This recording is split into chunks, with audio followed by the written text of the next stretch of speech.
So what this video is going to do is give you that listening test so that you can practice your listening skills at home. And what we're going to do at the end of the video is give you the answers. So the rest of the video will be the listening test. And then at the end, I'm going to give you those answers. So good luck, and I'll see you at the end for the answers.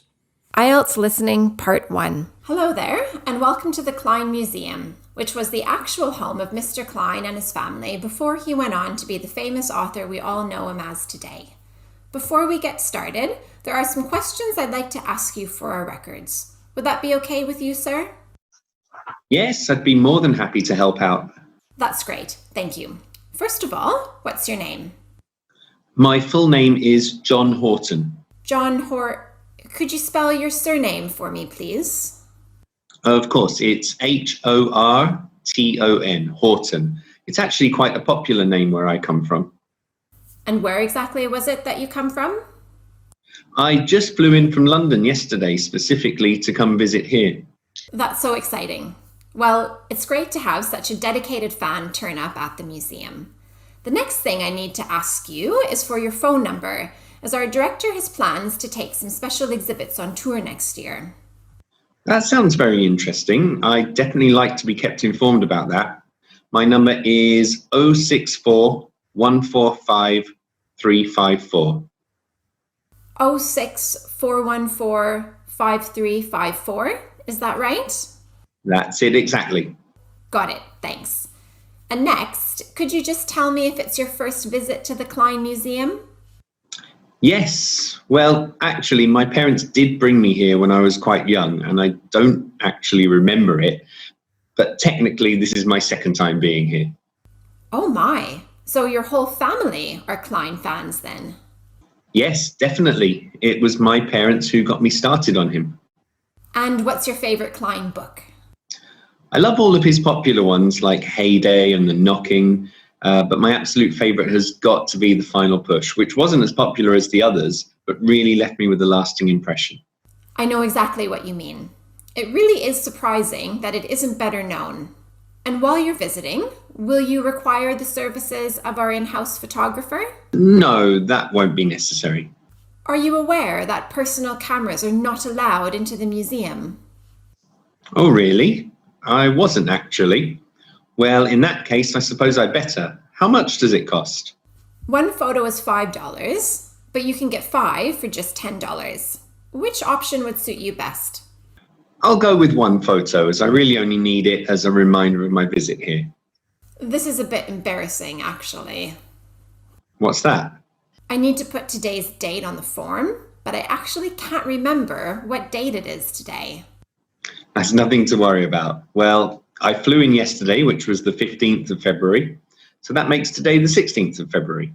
Okay, so thank you for your patience. And now let's get started with the tour. As you can see, the main entrance is furnished with these standard double doors from the era and lead us directly to the guest room, which is the largest room in the house.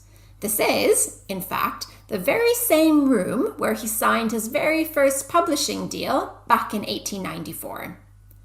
At the opposite end of the room, we have the fireplace in the center, where he and his family would gather during the cold winters to keep warm.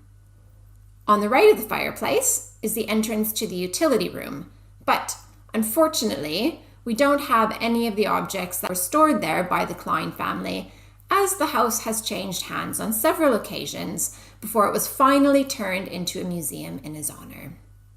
Then, on the left of the door that leads into the kitchen, you can see this hatch that was used as the serving window, as was customary, so as not to have the staff interacting with the guests. If you follow me through to the kitchen here, you can see the stove is placed directly against the wall at the back of the fireplace. And this is because when the fire is lit, the heat can be used in the oven of the stove.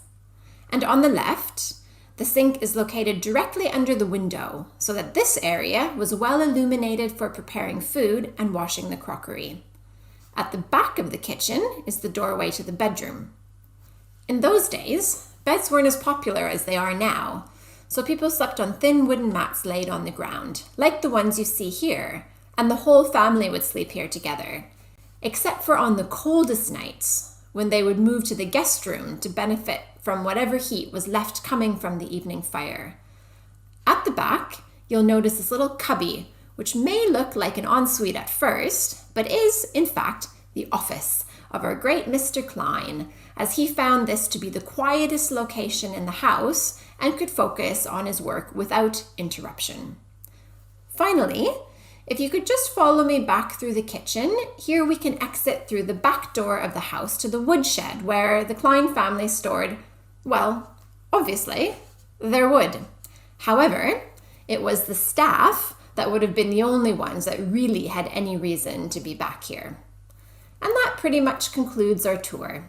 Does anyone have any questions they'd like to ask?